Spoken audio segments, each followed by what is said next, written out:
একেই বলে গম্ভীরের ম্যাজিক। মাত্র 6 ওভার 3 বলে ম্যাচ জিতে রেকর্ড গড়ল সূর্যকুমাররা।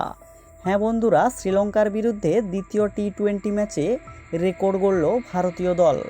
এদিন ম্যাচের প্রথম থেকেই বৃষ্টি হওয়ার পূর্বাভাস ছিল, তাই সূর্যকুমারকে আগে থেকেই গম্ভীর জানিয়ে দিয়েছিলেন টসে জিতে বোলিং করার সিদ্ধান্ত নিতে।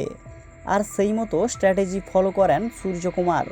শ্রীলঙ্কা প্রথম ব্যাট করে নির্ধারিত 20 ওভারে 161 রানের টার্গেট দেয় ভারতকে। অপরদিকে ভারত ব্যাট করতে নেমে প্রথম ওভারে 3 বল হতে না হতেই ম্যাচের মধ্যে গুন্ডামি শুরু করে দেয় বৃষ্টি। তার ফলে কাজে লেগে যায় গম্ভীরের স্ট্র্যাটেজি। কারণ বৃষ্টি থামতে দেরি হতেই আম্পায়াররা ডিএলএস মেথডে খেলা করেন, তাই ওভার কেটে ভারতকে 8 ওভারে 78 রান তোলার টার্গেট দেন। তবে ভারতের তরুণ দল এদিন ফাটিয়ে খেলে, মাত্র 6 ওভার 3 বলে ম্যাচ জিতে নেয়। এদিন জসওয়াল 15 বলে 30, সূর্যকুমার 12 বলে 26 রান ও হার্দিক পান্ডিয়া মাত্র 9 বলে 22 রান করে ম্যাচ জিতে সিরিজ পকেটে পুরে নেয়।